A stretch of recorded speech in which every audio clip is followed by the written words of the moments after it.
All right, welcome back, everybody, to another episode of Needs Some Introduction.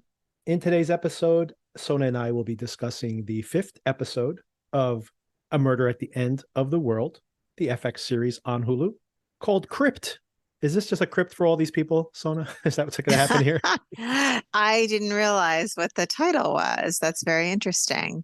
I mean, it could be a literal crypt. It could be, I mean, I guess it would still be a literal crypt to say it's like a mystery or a secret, but I guess it works on a few levels. The Morse code appears again, Yes, a code, the cryptic. Morse code. Did you Cryptic. know that Darby knows Morse code? I wish they had established that better. I know, right? It's so weird that, like, all of a sudden she knows Morse Yeah, code. I wish they big had. plot hole. Yeah. They should have introduced that earlier, I think, in every single episode. This is a really long episode. It's the longest one they've had so far. I thought, very high level before we get into it. I actually thought this was actually really well paced, surprisingly, considering what a long episode it was. I agree. I get surprisingly like frustrated with mystery shows. Like, all right, get to the point already, or I feel like there's so much filler. This show, surprisingly, as long as all these episodes have not been boring to me. Although I'll have my critiques at the end that I feel like there's maybe too many pieces on the table, but I'm still very intrigued. Very intrigued. I thought it was a really solid episode. I was interested in the whole thing, but it isn't one of those shows where it's like the time flew by. No, it Right. does feel Yes. long. Right. Yes, But I absolutely. mean, I think it is to their credit that I stay interested, even though Exactly. it feels long. Right. Exactly. I feel the same way. I definitely feel the length of all the episodes and maybe even more so this one. But like you said, they go from one scene to the next and I'm like, oh, interesting. What does that mean? Like I'm interested in each different scene as it plays out. So I'm they got me hooked in their own way. Yeah. Although it's far from a perfect show, but still, we'll get to that. Oh, I did also want to call out that we got a really nice review. Thank you, a 5-star review on Apple Podcasts. So yeah, if you guys want to drop us reviews, we definitely appreciate it. Hey, I missed that. I have to check it. I have to brace myself every time I go in there, So I have to really be in a good place psychologically. Yeah, Soda does get the brunt of those bad reviews. And we do appreciate, by the way, negative criticism as well. But I would say reach out to us via needssomeintroduction@gmail.com with any criticism, if you have, as well, or any feedback, your own theories on the case, rather than just leaving us a negative review, because, we want to work on the podcast, obviously, but I'm trying my best, man. we begin exactly where we left off with the previous episode. Zoomer sneezing. Darby smells Zoomer. She's looking for that smell that apparently she's very olfactorily based, or whatever you would say. Pheromones or whatever. I don't know. Perhaps. And this triggers a flashback to Bill pumping gas. I guess the memory of gasoline is what she's remembering there. So I'm not sure how this Zoomer Which, yeah, smell. I mean, I think that smell was directly related to the fact that she was in a gas station when this happened. Right. I don't think it's inherent to Bill that he always smells like gasoline. He's but just always covered with gas. And in this flashback as well, we see this very ominous wildfire coming. And this is something that thematically is becoming more and more prevalent on the show. And I have a theory here at the end that I want to throw your way. But this idea that, these wildfires are fueled partially by climate change. And Bill says, basically, we won't be able to outrun this forever, which, of course, this idea of like this environmental apocalypse impending is thematically very big in this show, actually. Also, in this early scene, we see that, or they plant this first idea about the ring, this like core clue that they have, Ebel, this ring that may very well be driving them to the identity of the killer. I have a question for you, Sona, or if maybe an observation that you can comment on. I am really struck by how much more relaxed Darby is in these flashback scenes compared to how uptight and antisocial and just bristly. I mean, she describes herself later in the episode as having no skin anymore. To Emma Corning's credit, she is really delineating this before and after. I'm not sure what happened in the middle that made her so raw, such a wounded bird. We know she lost the love of her life, right? Like, not literally, he's still alive during this time, but he just disappears from the hotel room and she hasn't seen him in the intervening time. We know her father's still alive, so it doesn't have to do with that. We know she has a substance abuse issue, right? That you had speculated on before. and is more clearly established here. And we know she's in her early 20s, which is famously a time to be full of angst. More than a teenage girl? I mean, yeah, okay, exactly. fair. Good point. Okay, well, just some things to think about in connection with that. Maybe one way to interpret it, Bill brought out this more relaxed side of her, which is maybe part of the attraction there. I'm not sure if I'm overreading it, though. But we also know she has some sort of traumatic experience, right, that causes Bill to leave. That's his breaking point with and we saw the beginning of that in the house, right? Maybe something there. Yeah, there's probably more trauma to be had, but I'm curious to see if that's how intentional all of this is. In the present tense, we see Eva shows up, and this is back to your point, Sona, last week, a couple of points. One is like how short-staffed they are. Why do they have this doctor? Why do they have all this medical equipment with only one doctor? And where is the nanny? It turns out, Sona, it's all answered by one person. Eva is the key to all of these questions. Talk about wearing a lot of hats. Exactly. They couldn't get someone else? Like, what is going on here? Yeah, you'd think a family like that especially would have this early childhood development specialist, that is very knowledgeable about developmental stages and young kids and all of that. But I mean, this seems like really just a jack of all trades situation for Eva. In defense of the show, I think that he actually mentions it here. We discover over time that Bill probably has some kind of chronic condition that's being treated. Andy, yes. Oh, Andy, I'm sorry, yes. Well, it also is described as a life extension treatment, which I'm not sure if that is part of an actual illness or it's one of those things where it's, the things you hear about like, oh, I just recycle my blood every 2 weeks or whatever it may be. There was a story that went viral this year about this tech billionaire in San Francisco who's trying to maintain like an 18-year-old body. He's like in his 40s now or something. And he spends like $1 million a year on that. But it does seem like there's more to this, that there is a concern, or Andy has a concern about his mortality. So I do think that, yes, there's life extension and all that, but I think that there's something else here. He specifically says, do you know that if someone knew I was sick, that it could throw like the world economy into chaos? Yes. So because of how central he is to some of these technologies, which then also, I was going to say, ties into this whole how strange it is that Eva has to wear all these hats. She probably has the background of being a doctor, of having the expertise he needs for these treatments, but she's only on the books like as a nanny, so that no one asks questions of like, So I think that's kind of how they have hidden her away this way. But it does explain some things that were maybe, but it's also not unusual among wealthy families to have, the daytime nanny and the evening nanny. They could still do this and hire someone to do the poor child's full-time childcare. Neither here nor there. Then again, the mom is there, and there's only like 12 people on this compound. So I mean, I think the mom's so busy that she can't do most of that parenting as well. It's not a and matter Andy, of course, and Andy, not just the mom. Well, I don't know Zoomer's energy level. For me, if I were the sole childcare provider around the clock for my particular child at 5 years old, which he's not that much older than that now, I would be dead on my feet, man. It is not a one-person job. It takes a village, they say. It really does, especially when you have a child with a very high energy level. So Eva's talking about this, what she's doing there. Darby's suspicious of all these things. Why do you guys have so much morphine? Once again, to the idea that I don't think Andy's fully healthy if he needs all this morphine. Right. Okay. Good point there. Darby basically says, I'm leaving with you wherever you go. I'm going to jump into the elevator. All of this with a concussion. Yes, exactly. Yeah, Eva warns her many times, as does Ray, the AI, many times, that, she has a concussion. There were times during this episode where I was kind of like, is she delusional? Is this really happening? Or is it inside her head? I do hope the show doesn't try to play with that too much. I think the way it's presented, there are certain times when you see things from her POV where her perspective is kind of skewed, but so much of what we see here is seen like in like at a remove, like in third person, that I can't imagine that we're supposed to see this as in her head, because we're not in her head when when she sees it or when we see it actually as viewers. So but I do agree that it's like, why so much focus on this concussion? Just like the Morse code. You might be delusional, Darby. You have a concussion. You might be delusional, Darby. You have a concussion. It was constant. You're right. It was a lot. Everybody was basically saying, "Are you sure? Did you heard that conversation? Are you sure, Darby?" So she motivates Eva to take her to see Andy and Lee, telling her that she'll have more blood on her hands if any of this continues to happen. They go down to the negative 10th level. They go deep, deep underground.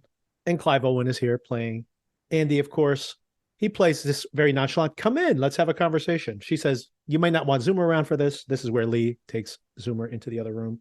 By the way, I just want to make a quick call out here that Clive Owen makes multiple references here to his son being King Arthur. I want him to be King Arthur. Mm-hmm. He's the king in this kingdom. Just so everybody knows, Clive Owen played King Arthur in a movie about 20 years ago. So I don't know if this is very intentional. So, and she lays it all out on the line. "I know that you knew about Bill's parent, Bill being the parent. He threatened you." This is her theory. "He threatened you with some paternity claim, and Rohan witnessed it, and you're cleaning up which, by the way, she really truly believes this. I don't know if she wants to be the only one down there. He could just like strangle her or knock her in the head."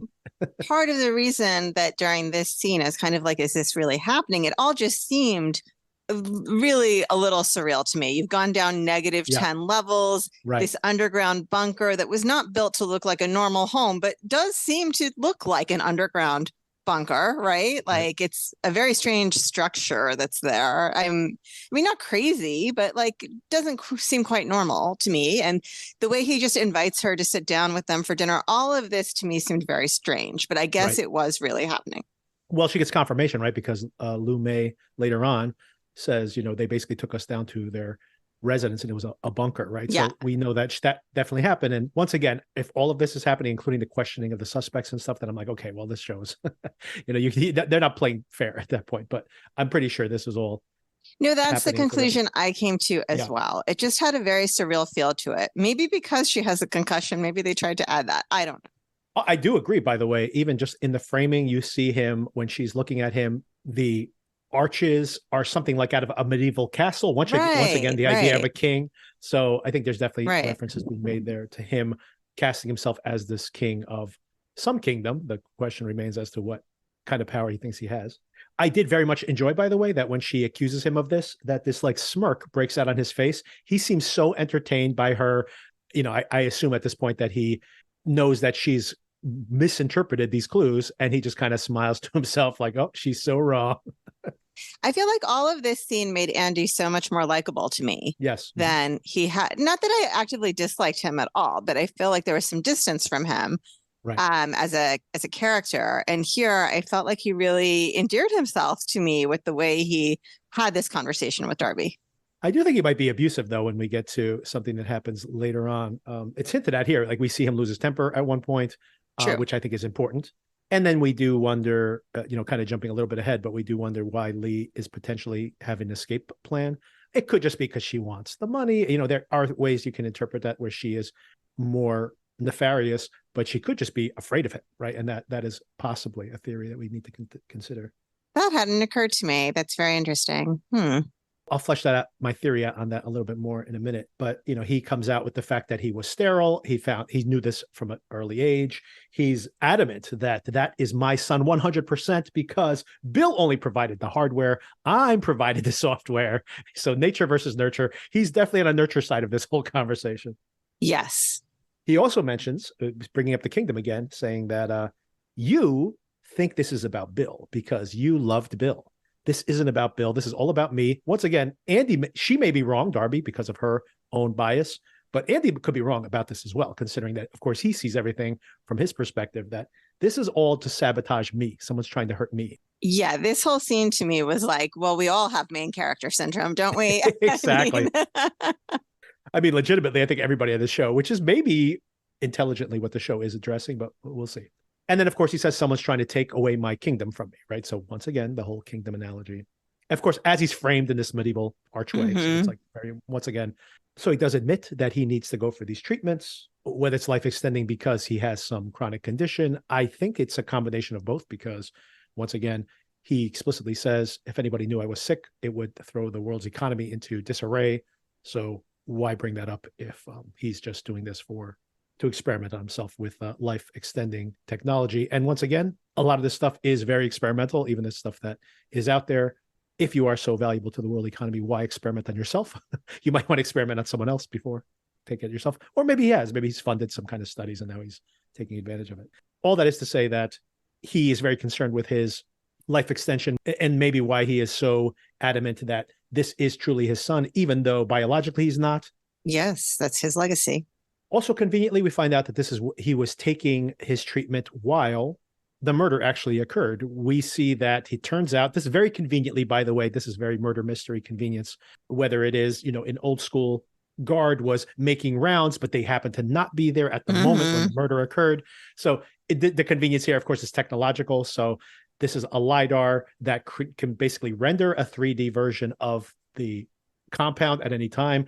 It happens to be that the time of the murder, the LiDAR was not scanning because this is when the system refreshes itself. Why you don't have continuous scanning based on a backup system or whatever. This is, of course, is the convenience for the plotting. But it also would tell us that someone had to know that, right? So it has to be an inside job to a large extent. So I thought it was interesting, though, and I'm very ignorant when it comes to these tech things. Yes, one conclusion is inside job, but couldn't another conclusion be we're just seeing people hacking stuff left and right? So maybe somebody hacked into the system and understands that's how it works. You're absolutely correct that it would either be someone who was familiar with that or someone who knows that. Presumed the fact that the system would have to refresh at some point and was able to figure that out. It's also very coincidental. And once again, this is a TV show, so of course, and a mystery no less. So of course, there has to be conveniences in the plotting, but also very coincidental that Darby and Rohan had been invited to Bill's room at the time he was going to spill the beans and explain everything that was happening. And that just happened to coincide. It was a total coincidence that's also when the system is being refreshed, just by chance. I'm still not 100% that Andy's not the culprit, although I think it's too obvious if he was. I've kind of felt that way from the beginning. So maybe that's still the strategy here, that he could be the person, but, and you wouldn't suspect him because he is too obvious at this point, whatever. But there's different ways you can interpret that. He does want to be close to Darby in her investigation. Now, once again, whether that is because he legitimately needs her assistance to do the investigation or whether he wants to be close to her to see what she actually knows, it remains to be seen. So based on their investigation here, they come up with a few suspects. Number one, David. What's his alibi? He was having sex with Oliver during the time. Interesting, by the way, that Andy's first reaction is, are you trying to poach my talent? And Andy's like, aren't I your COO? How would I poach them for what? Just to speak to the fact that Andy is very mistrustful of him, once again. Oliver confirms that they did have sex, also confirms that they were interrupted, got back together afterwards. He was very flustered in between. And of course, we find out that later on that the call that David received was from Bill himself. So he had a 28-second call with Bill, which then he had to go and presumably met with Bill outside of his room, because otherwise, if it was inside the room, we probably would have known. Outside of his room, they met somewhere. And afterwards, he was very upset. But what's up with the tread on Oliver's shoes? Yes, exactly. So that's where Oliver could still be a suspect, because why is the tread worn on his shoes? Because he can walk, but only short distances, but still means that he could walk long enough to be the assailant. Another thing that's mentioned is that Oliver doesn't know at the time who the call was from, but that there was a lot of somewhat racist chatter about Lume. Right. So then, of course, they bring Lume down for her interview. She mentions Lee took a lot of her money. She's a very good poker player. Once again, this could be important later on. And that Lee left the room at one point in the middle of the poker game. She's the only one that left the room, according to Lume. Lume also admits the fact that she has hacked through the firewall and tried to contact her security team, who's nearby, to extract her, but she was not able to get through to them. And Andy's like, well, thank you for admitting to that.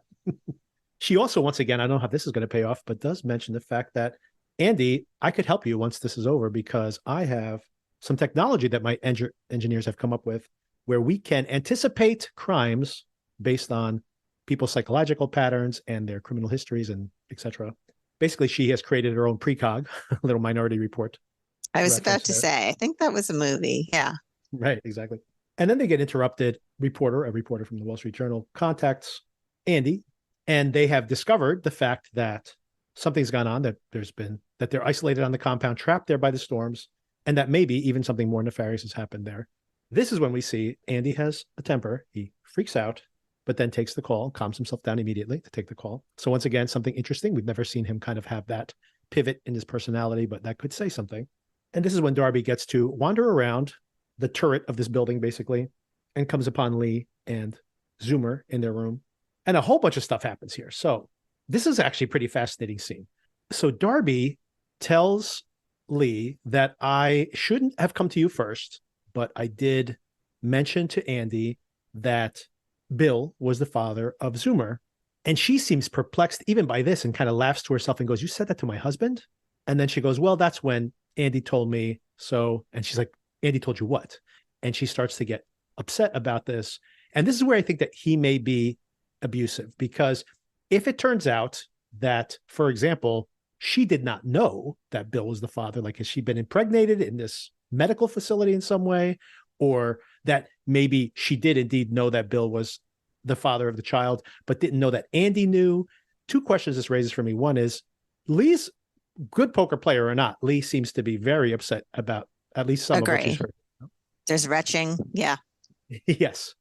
So once again, she could be a good poker player. We've heard that before. So maybe some of this is manipulative, but I can't imagine she would be this upset, or they would present her this upset, if at least some of these revelations are not shocking to her.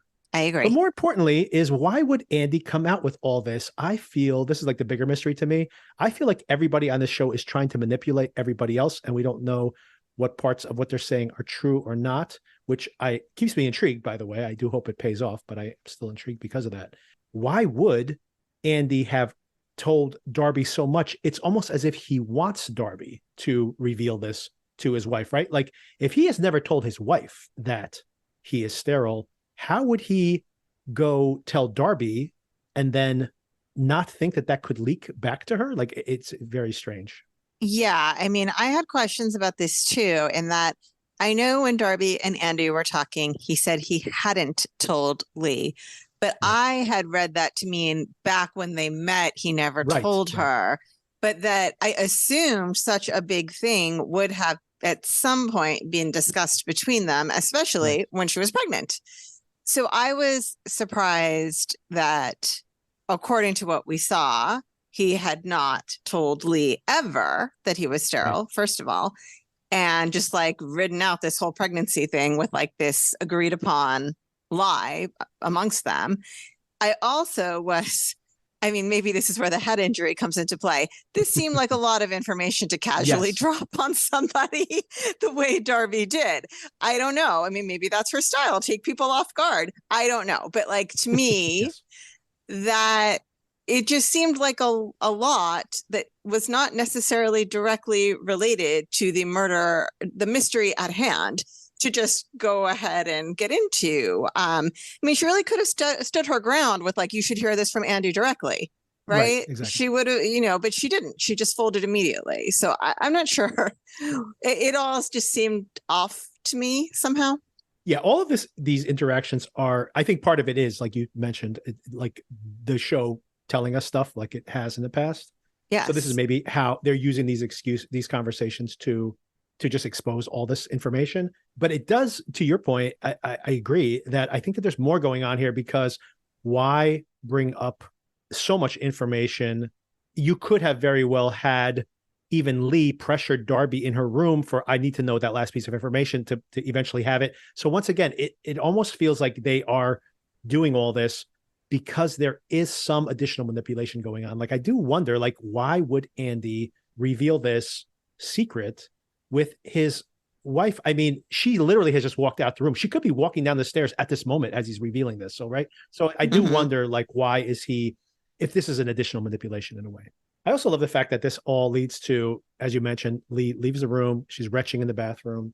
And Darby, like the worst investigator of all time, all of a sudden is like holding like the wig in her hand and the passport as she walks out of the bathroom. She doesn't even see, like, she literally looks over at the bathroom like, oh, I think she might be coming. And then she casually opens the passport up and like is looking at, what's the name? What's her alias that she's using? Oh, sorry, I was just going through your bag. Like, it was such a strange interaction here. Agree. Not very smooth at all from Darby. And you would think you would really be on high alert for, oh, the retching stopped. I should Right. put stuff away. Yeah, I Exactly. hear the water running. She's washing her hands. I only have a Exactly. second. Yeah.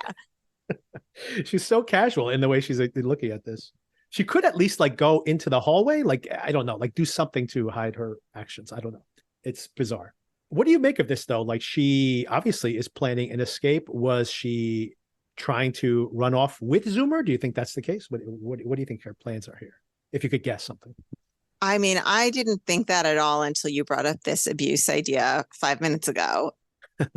So when I watched it, no, that hadn't occurred to me. It does seem uh, like a thing that abused women do, but I guess in the moment, I thought of it more as just like, oh, hackers always trying to assume different identities. True. You carry the wig with you? It's just she's carrying a wig in her bag with her, like as she walks around, like at any moment she's gonna need to throw the wig on. It's just strange, very strange. It's not, and once again, this is why I feel this is once again I feel like some of these are being intentionally placed. And I'm going to call this out right now. I do wonder, part of the reason I think that this is all part of the manipulation we see in the flashback, and maybe this is why the flashback matters, when she gets to a fight with Bill and he is saying to her, don't you think these are breadcrumbs that someone is leaving for you to find, right? And I think once again, it's like, it's so easy to say, like, can you believe that she was just standing there and then the wig was there and the passport? And sometimes you say, like, would I leave that in front of this Sherlock Holmes character and assume she's not going to find it? Or did I leave it there because I assumed she was going to find it? I think that's a really good point. Yeah. So once again, I do wonder if Lee is the mastermind here and manipulating as well. Why was her purse even on the bed like that? I mean, someplace that I live and I'm not leaving anytime soon because there's a storm. And also I'm planning to be there for however long this retreat is. I mean, you don't need anything in your purse on a regular basis. Why wouldn't it be in the closet or something? This is the same reason I keep saying that I think this is some kind of additional manipulation, because like you said, even if it's not Darby, if she legitimately has this there because she needs to escape from Andy at a drop of a hat, and she's so afraid of him, how do you leave the bag just sitting there? Like, he could just walk into Zoomer's room and pick up the bag. Like you said, you could just tuck it under a pillow or something. Like, if you literally have to have it on your body at all times because you are so concerned that he would find it, then you wouldn't just leave it laying around, Right. Like, it's very strange. Agree. She'd have multiple wigs hidden in multiple places in the house. Yes. Have a wig at hand at any time. Andy then storms in and is like, I want to keep investigating, which of course Darby would actually be all for because she has no limits and like she has no concern for her own health. And interestingly, Lee is the one who lets her escape and says, oh, she needs to rest. And she's also in mourning. I think it's also an important piece of dialogue here. Andy says, I'd never stop if it wasn't for my wife. So I do have a question as to whether, once again, does that mean that Lee is masterminding some of these manipulations, including her husband? And then at first I thought, well, maybe she's letting her escape because then she's going to go and try to murder her in the next scene or something. And we'll get to it. And the assailant does show up in her room, so that could still play out, but not to kill her, just to threaten Darby, which is strange because, if someone else is going to die and someone else does die, then why not kill Darby at this point if she's the threat? Because I think that in the end that Darby is doing what the killer wants her to do. And I think that's my theory. Interesting interaction when she's getting escorted back to her room. Todd, creepy Todd, always a creepy Todd. This actor, by the way, was also playing so differently. He has this kind of quiet menace here as the security guard. He was in Killers of the Flower Moon, and he plays a killer there also, but like a clueless, moronic, almost hilariously inept killers. Although he does a lot of damage in that movie. But Todd does escort her back to her room. And it is important, I think, that he gives her back her ring and says, I understand revenge. So he kind of admires her for her tenacity, but also leaves it with the fact that his loyalty, and her loyalty, obviously, but his loyalty is to the family. So I do wonder if there's going to be some cross purposes there, his admiration, but his preservation of the family, if Darby actually turns her investigation on them. Darby, meanwhile, is spinning out of control here. We've seen this in the past, and we see it here as well. She's snorting Adderall to keep herself going. The AI is constantly haranguing her about her blood pressure, her heart rate, everything. She gets furious, eventually like unplugs the AI, so she doesn't have to hear the speaker anymore. And I also like, by the way, that, if anybody needs at this point in the show, like cliff notes for the rest of the season, she writes them down on a piece of paper. She writes down, why did Yes. Bill call David? She goes, what is the Zodiac boat for? And she writes, what is Lee hiding? And she underscores it 2 times. So it's like very important. If you need to know, like everything you need to know about the show up to this point, those are the 3 main questions remaining. She doesn't want to eat any of the prepared foods. So she decides that she will have some licorice and gluten-free rice cakes. Yeah, what an appealing selection that was. Delicious, right? Yeah, exactly. And this is when she gets attacked. They're having their iPhone basically read off a composed note. It says, there is no end to the labyrinth. Bill will not come back. And says, I do not want to take another life. So I think that's interesting as well, that this killer, at least, unless this is all manipulation, doesn't want to kill anybody else. Maybe all these killings have only been necessity because they've been getting in the way of some grander scheme. Don't make me kill somebody else. So how do you read this? My theory of it, once again, I'm saying, is someone trying to manipulate her investigation? So this could all just be a way to goad her on even more.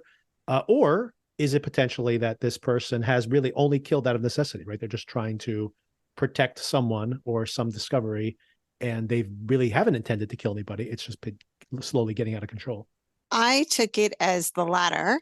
I don't think she was showing any signs, Darby, of giving up the investigation. So unless there was something in that message that is an additional clue that we haven't noticed, which is possible.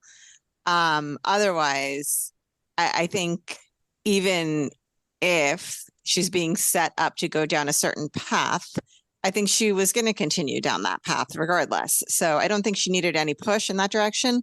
But maybe there's something there that I'm not thinking of that was an additional clue that she'll seize on. That's possible. All right. With Darby's attack, we go into flashback. They're driving Bill and Darby. Bill asks her, when did you first fall in love with me? And he says, I have a 3-part answer, or 3 times, he says. One is when she said she could talk to the dead.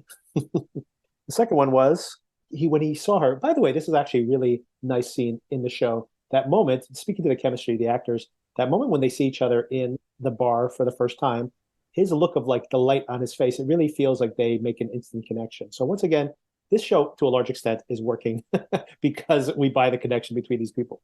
Mm-hmm. And he says all this stuff is so on the nose. 1, the fact she can talk to the dead, and that might tie into the Morse code that's coming later in this episode. 2, that he said, I just had this feeling that I would know you for a long time, maybe until the day I died. Mm-hmm. Which I guess he did. And then 3, he says, it hasn't happened yet. So, a little strange, but that is so weird to me. Really, yes.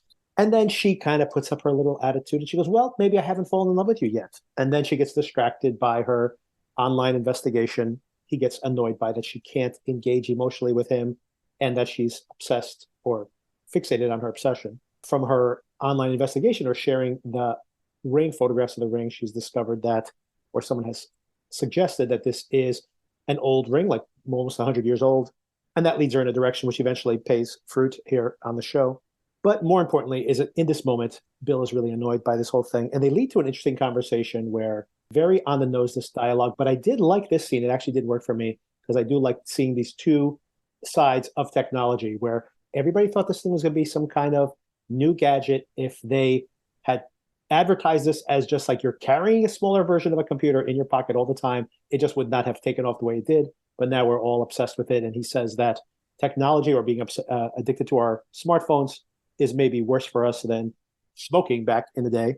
And then she undercuts all this by saying, you know what? The first time I did fall in love with you, going back to her original answer, it was the time we met on the computer. This duality, right? That this thing that can connect us is also the thing that oftentimes in the moment is distracting us from our actual living existence. I did like this in its own way. The show's not super subtle, but I actually think this worked pretty well. I liked all of it. Obviously, they are in a very unique situation, but I do think in the modern day, it is a very common bicker for couples to have, or at least it is in my house, that one person is trying to talk about something and the other person has their head in their phone, and the speaker is like, why am I bothering? You're not even listening to me. And oh no, I just need to finish this text. So I think it kind of touched on that as like a universally recognizable thing. And especially when he's trying to connect on something so deep, it's not just about, me trying to tell my husband, hey, remember, we have to go to this place at this time tomorrow. Like, this is a deep conversation about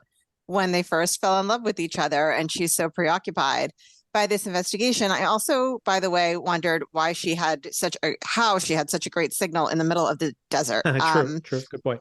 Because I have driven, the Southwest, and there are long gaps that you have no signal whatsoever, or maybe it's just my service. But anyway, all of this I thought was very nicely done and gave us more insight into their dynamic as a couple, and also kind of foreshadowed her preoccupation becoming an issue for him, yes, which we see more of later. My audio quality has probably just changed. I had a mistake on my speaker, but we'll have to deal with it in the end. I'm not going to re-record that part. But anyway, hopefully the audio is not too distracting.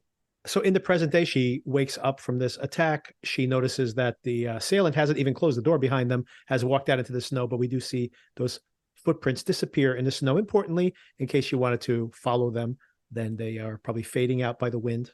And I thought that was very pretty too. The way they did that was very pretty. I agree. It's like some of the visuals are very evocative, but maybe the security cameras potentially would have some information that she can investigate later. We'll have to wait and see on that. She visits SHON's medical bay, in the medical bay, I should say. SHON. So it's like an Irish person saying Sean is the way I described it. Yeah. So I texted you when I was watching this that, I was committed to Sian, but it is clear to me during this episode, and probably would have been clearer had I been paying more attention the last episode, that it is not Sian. I don't know if you mentioned an Irish person. I don't know if it's like a Gaelic thing, because she's not Irish.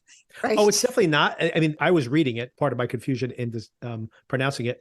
On the website, her name is Sian. That's the way it's written on the FX biography page. Yes, I have the captioning on, and that's the reason that I was confused as well. I think I was reading the captioning and pronouncing it that way in my head so much that I did not realize that the characters themselves were not pronouncing it phonetically. And I think there was slight variability in how they pronounced it. Andy, I agree. I think amongst the characters, they vary as well. I agree. Andy very specifically is saying Sean, like an Irish person saying the word Sean, basically. This conversation between Darby and SHON is really, really interesting. They spend some time alone. SHON says to her, I was waiting for you to come. Eva is worried. She's like, you have to leave her alone. She's resting. This is not a injury that should kill her at this point, importantly, but I think there's a lot more to that, by the way. I get what you're saying. Yes. Well, we're going to get to a very important piece of dialogue. Yes. And we also need to cover the whole helmet situation from last week that we kind of glossed over. You know what? I put it into our conversation. I literally injected it saying, okay. I was like, well, I don't normally do this, but Sona and I were texting and I have to put this into the episode. We totally missed that plot point. Well, we didn't miss it, but we missed discussing it. Yes. Exactly. That there was almost certainly a mix-up on the helmets, I think. Okay. So yes, back to the tracheotomy situation. All of this conversation is really interesting to me. First thing that I like, it very much ties into my personal philosophy in life, by the way, the idea that SHON tells Darby that she shouldn't feel guilty for anything that's happened, that guilt is actually easier. It's the lazy way out. It's easier than admitting the fact that we really can't control that much, and we just think that we can. That really resonated for me as well. Not for me personally, but for people I know. And she says something very interesting. I'm definitely going to have an episode on the current season of Fargo. So do you watch Fargo by chance, the TV series? I haven't. I kept meaning to, and it's another one of those shows that it just feels like it's too deep in now for me to catch up. You can absolutely jump into just this season. As a matter of fact, it is the one that's riffing on the original Fargo movie the most. Oh. And every one of these are completely standalone seasons. They have no connection one to the other. I had no idea. That's They have interesting. Okay. There's Easter eggs to the other shows. Like they'll be like, they'll like actually say there was that woman who got killed in 1992, right? Because they take place in different years. So other than like that Easter egg where they're referencing something that happened in the other seasons, there's no shared characters. There's no shared plot lines. There's no broader mythology. So you can absolutely jump in this season. Interesting. But the reason I brought it up is because in this very current episode of Fargo, which was excellent this week, despite me having misgivings early in the season, I'm completely on board now. But in this 4th episode, there is a whole character who is basically fighting tooth and nail to make the world bend to her idea that if you do the right thing, bad things can't happen to you. Like bad things do not happen to good people. So it's very interesting. I literally watched that yesterday and then watching back to back this episode where Sean is saying what the Fargo show is telling us in action rather than in words, that bad things happen to good people all the time, and that chaos all the time is all around us. So yeah, I do recommend that. But it's just interesting that these 2 episodes were watched so close together. Darby asks, so what is up with Lee? Why is she committed to Andy? What is she doing? Because she's starting to obviously be very mistrustful of her. Sean says, I wondered the same thing. I think she was in it for the money, which of course, based on the reputation of Lee, this hacker who was kind of like this anarchist and wanted social change, that she's obsessed with money would be completely out of character. Yeah, I thought that was a strange thing to say as well. But she does seem to love Zoomer, and that could be, once again, an important aspect of what's going on here. She might stick around to protect him, obviously. Now, here's the really, really interesting piece of dialogue. And just the moment in general is really, really well executed. Sean tells Darby that her throat hurts and she needs her to go get her a glass of water.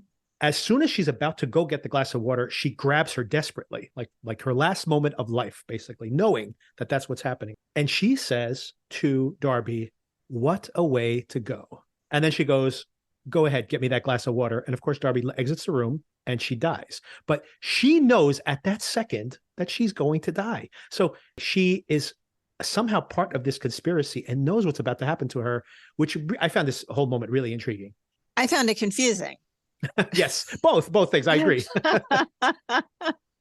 She also tells her before she passes away, before she exits the room, that she should keep looking, keep investigating, but that she needs to find people to trust. She can't do it alone. Interesting that she's giving Darby the direction to continue to investigate literally at the moment she's about to die. And she obviously knows more than she's saying, but doesn't tell her. So I find all of this very interesting and confusing, but yes, interesting or more than confusing. I think I'm equal parts interested and confused. I mean, I just don't understand what happened to her there physically. Right. Did she have a sip of water beforehand? Was there something in the water before? Was there any water before? I lost track of that. No, I think she wants Darby to exit so that she can do whatever she has to do. But I don't know if she has pill that she can take or if there's something in the, her fluid bag or something that she somehow knows. I don't know. I honestly don't know. But I just know that she's fully aware that this is the moment that she is going to depart, but somehow can't be more overt about it to Darby. Of course, this is when Eva walks in. Darby didn't kill her because she's literally not in the room at the moment, although she would still be suspicious. Andy shows up very angry at this point and says to Darby, how come, like, basically everywhere you are, there's a dead body, which is absolutely true. She's basically, she's talking to someone or looking at them. 2 minutes later, they're dead. It's just how it is. What does he say specifically? Why is it that wherever you go, death follows? Andy seems to be like fed up with her at this point and says, you're going to basically get locked up in your room. This is the second time he's attempted this until the police show up because he's warned. He's basically alerted the police. Isn't that what you wanted, Darby? On the way back to her room, she sees that Lume and Ziba are outside. They've built a fire. Some interesting conversation points here. I think I don't know if they suspected that Sean had passed or if this is the first time they're discovering it from Darby. Ziba mentions that, is it Ziba or Lume? I forget who it is that mentions that Sean had returned from the moon more aware than ever of the preciousness of life, and had mentioned the fact that there are no atheists on the moon, just the way that people used to say that there's no atheists in the foxholes. I thought it was Lume until you said maybe it wasn't, and then I started overthinking it. I think it was Lumet, and Ziba is the one that starts going on about how the wind carries us all, nomads, even in cities Nomads. or whatever that is. That very much is my philosophy as well. I think, by the way, this is another thing that kind of that resonates with me. I think about this all the time when we're, this is a much bigger conversation, obviously, but think about all these like conflicts that are happening in the world right now where people have shared families, not that many centuries ago and are literally at war with each other now. I think to myself, I can't believe we would find any reason to be at odds with each other when, if we had that perspective, right? If we like spent some time on the moon, for example, and we knew like the cold lifelessness of the cosmos, we'd be like, man, we should really be working as hard as we can to preserve what we have here. It is so fragile, but also, and this is why I think it is a bigger conversation, or at least one of the reasons. I think your perspective, it can be very colored by religion and what you believe, yes. Right? Mm-hmm. You can act one way if you think there's something more after this. True. And another way if you think this is all there is. So, you got one shot. And what's interesting about this show, I don't know if it's going to be able to land this plane, obviously. It is intriguing to me that the show is definitely playing with these ideas, right? We have it specifically said here in the context to SHON and her worldview. Of course, the show is over and over again. I have to circle back to this by the end of this recap, by the way, talking about the apocalyptic end to humanity because of ecological collapse or something like that. And to your point, here we are again talking about no atheists in the foxhole. So it's this idea of talking to the dead, right? Like, is there an afterlife? Mm-hmm. Like, is explicitly these themes that you mentioned are actually in the show. So I do find it interesting that they are trying to grapple with these very concepts that you're describing. I don't know how well it's doing that, but I am still intrigued that they are at least trying to bring up some of these themes. This is the beginning of an anti and Andy revolt brewing here, right? We have not only the three ladies, but then, of course, Oliver shows up. Martin shows up. Poor Martin has done hardly anything on this show, which makes me think that he's the killer. Just the fact that he showed up again here, like in the 11th hour, he's the guy who's like the least suspicious. He's the guy who did it, just because he happens to be here now. And does anyone else roll up here at the very end? No pun on the rolling up with Oliver, by the way. No, it's not the intentional. 5 of them. Yeah, it's the 5 of them at the end. They also suspect, or Lumet is the one who brings up the fact that they had gone down to the 10th floor, negative 10th floor, I should say. So those robots very well may be excavating yet another one of the sites like this one. So then the question becomes like, what is the purpose of this particular place, by the way? Is this some kind of pilot program for some kind of repository for human knowledge in case of some kind of apocalyptic event that is forthcoming? Do you have a theory on that? Like what might be the purpose of this whole place? I don't. And I mean, to be honest, this is where you lose interest. My interests diverge. I don't really care. They could be building the silos from the TV show Silo, by the way. Was what I was thinking about. A show we covered here on a podcast, which I know you didn't watch, Sona, but people live inside these like deep silos. So it's like, well, maybe this is a prequel to that show. I had written down, is this some kind of pilot program for a human seed bank? You're probably aware of this, but I think in Iceland, there is a mountain where there is a seed bank of basically all the plants in the world. And they all get stored there for the very reason that what happens if there's some kind of event? It doesn't have to be a nuclear war or our own ecological collapse, but just the fact that if another ice age came or whatever, you'd literally have an archive of all the vegetation in the world. So you could like replant anything you needed to. So I do wonder, is this some kind of form of a human seed bank? So you could have different people with different expertise, with different knowledge bases to educate and repopulate the planet potentially. Maybe that's his. I didn't know that. That's very interesting. Martin is there to provide whiskey, not too involved in the rest of these goings-ons here. Ziba has a whole talk where I mentioned about her talking about how we're all nomads, or her people are nomads, even when they live in cities. And they have this kind of ritual of naming the dead, which interestingly, Darby does not want to name Bill because then he won't come back. This is a very interesting point, considering some ghostly presence is communicating with her via Morse code in the next scene. Mm-hmm. We get one more flashback, which I think is very important here. Billy's worried about Darby's fixation. She's doing Adderall to keep herself awake. Like uppers and downers, he said. Yeah, uppers and downers, right? They keep going. And he makes some really good points. Like, we should get out of here. And she's like, what do you mean? We're so close to it. And he's like, why aren't we talking to the police? Like, this is, at this point, if you really think we're this close, this should be handed over to somebody else. So speaking to the fact that this is becoming an obsession for her. Mm-hmm. She tries to make some case that, like, I'm trying to save these women. There's other women that he could be killing in the future. All legitimate points, but all reasons why you probably don't want to wander into his house and potentially get murdered by him. You should hand this information over to somebody who can do something about it, like prosecute this person, because theoretically, even if you have him dead to rights, supposedly, you still have to prosecute him and put him in jail. You can't just walk in there and say, I know it's you, therefore case closed. This isn't a TV show, or rather it is, but in the context of the show, it should not be. And while she's out here, this kind of high horse, the hotel room catches fire because she's distracted and she was lighting a joint, I think. So she takes her eye off the ball and, of course, almost burns down the apartment.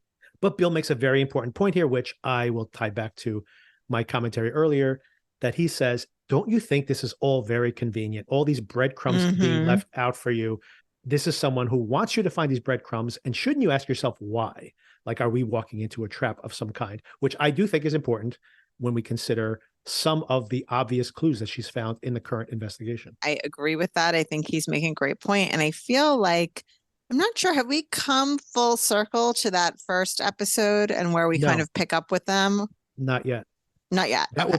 Yeah, I think that they're right before then. So what we've seen is, in the very first episode, we saw them inside the house. We don't know if they've actually caught this person. It could just be someone who has a gun in their hands in that final moment and points it at them because they're like, what are you doing in my house? Right. Potentially. Right. So, but it does leave it dangling, as in, like, did they catch the killer or not? They have not exposed whether that was the case or not. And I think the answer to that question will tie into the validity of her current investigation as well, by the way. I think that's why they're playing kind of peekaboo with that final reveal.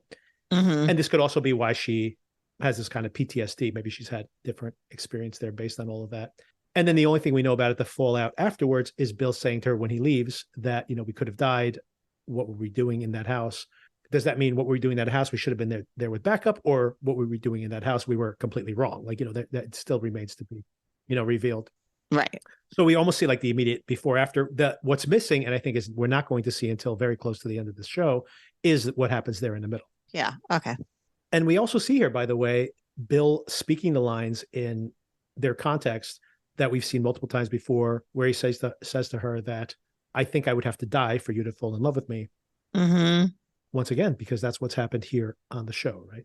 Darby's pretty messed up having these memories, and she decides to talk to Ray, the AI, again. She talks about how she just is so chafed by all these things that have happened to her and the losses she's had. She just feels completely raw.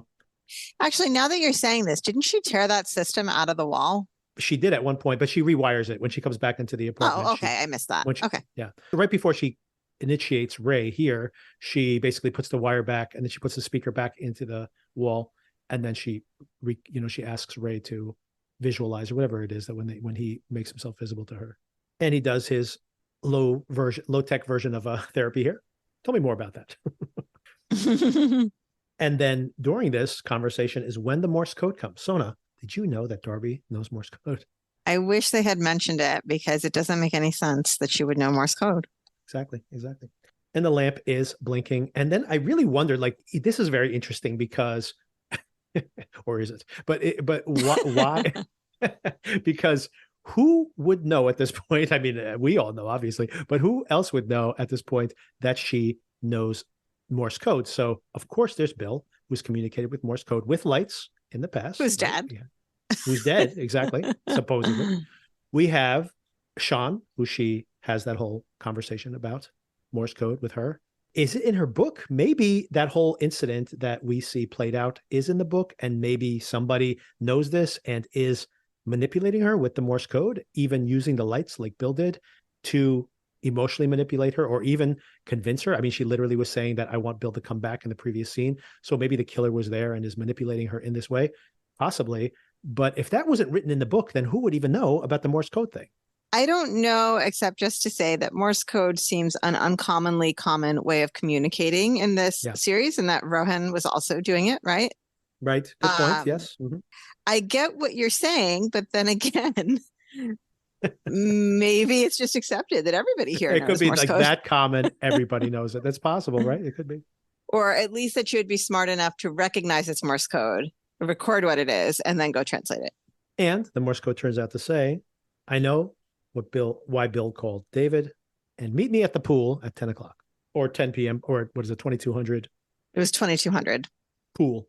So either way, I mean, she pretty much knows what it is. Unless it's a pool table. She went to the wrong pool. So she decides to go down by the pool. There's nobody there. She decides to go for a swim. Maybe there's a clue under the water. And she goes pretty deep underwater. Not sure why she goes so deep.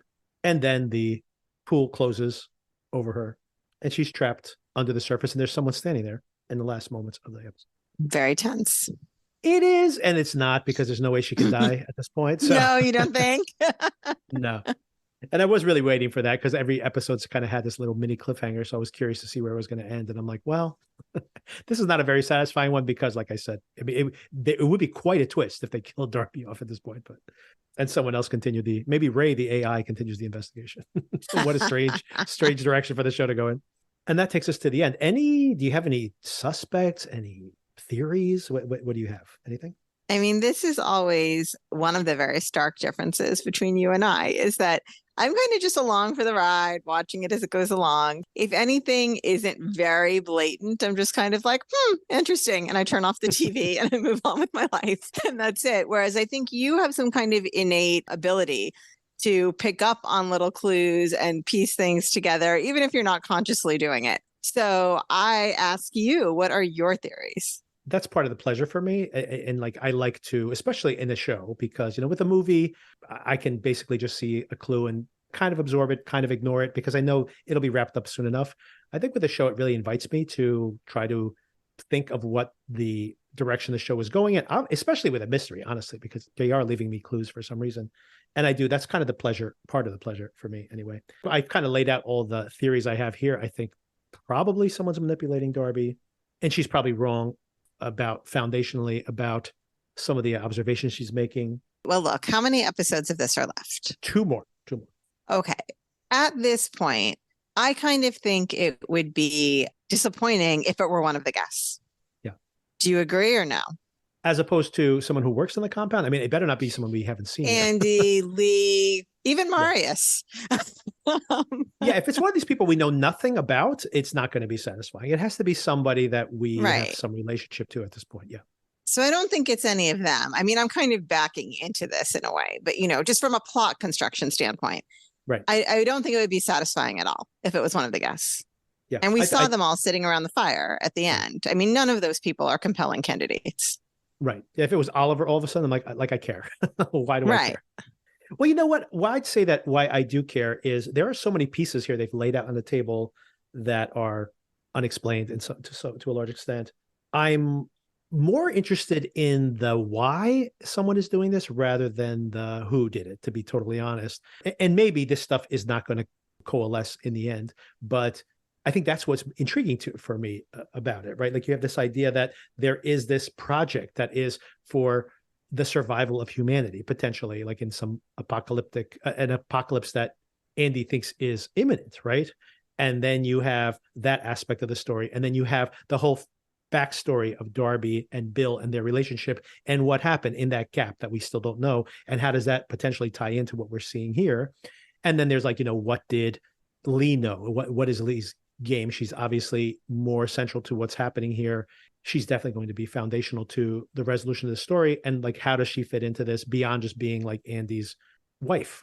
And once again, it's how these things are going to come together in the context of the show, and also how they're going to tie this together, like as the people in the show themselves, like, why are they telling me this story in this way? So that is more intriguing to me, to be honest, than whoever it's going to be, because, unless it's Darby turned out to do it in some kind of, fugue state. I'm like, I don't know how satisfying any of this is going to be. Like, kind of like, aha, it's like everybody can be a candidate. Like maybe Lou May did an attack on Andy to destabilize his company. Maybe Andy's doing it to cover up some secret he doesn't want getting out. And he knows that one of these people has leaked some information about him. So he's like trying to figure out who it is and eliminating the people who get in the way. But if that's the case, so what? Like I've seen that, so it's, like I said, it's more intriguing to me, like why are they telling the story this way and how these different, very unrelated things are going to somehow coalesce in the end. I hope those mechanical ants aren't involved. Maybe they're the ones who are killing them. Really tiny, tiny little mechanical ants. They've become sentient somehow and They crawled into SHON and killed her. are going to overthrow. She saw them. She saw them like crawling in. Oh, this is how it ends. Darby, stay away from the ants. One last thing. I started to think this week, because of this whole apocalyptic end of the world, right? When people say there's an apocalypse, we're saying it's the end of the world. So Sona, a murder at the end of the world, not geographically at the end of the world. Which was disappointing for me. Right. Exactly. We're not quite there, Sona.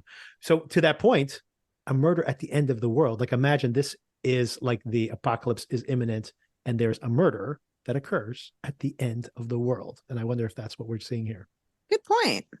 That'll be quite a twist. To next episode, we see the murders collapse resolved. of civilization. And then like the next episode is how they're like these, the killer, the suspects, the victims are all trapped together because there's literally the end of the world and they all have to live there together now.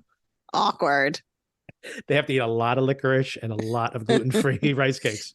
I want to know what opal licorice is. I've got to Google that. Almost looked it up. Is that a real thing? Yeah. I got to look it up. Speaking of a murder at the end of the world, or the end of the world, I should say, the movie I was going to mention to you that you might want to check out is...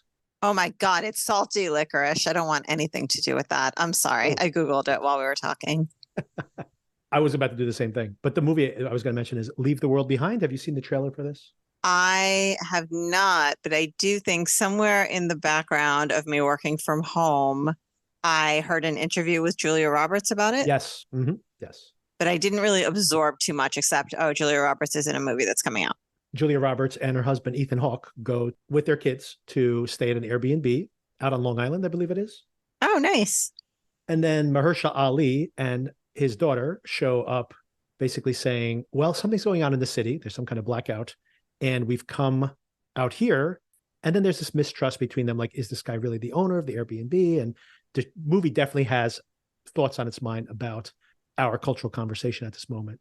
And then exactly what's happening and how people react to it. So it's interesting. It's not perfect. It is interesting. It's produced by the Obamas, by the way. Yes, she said that.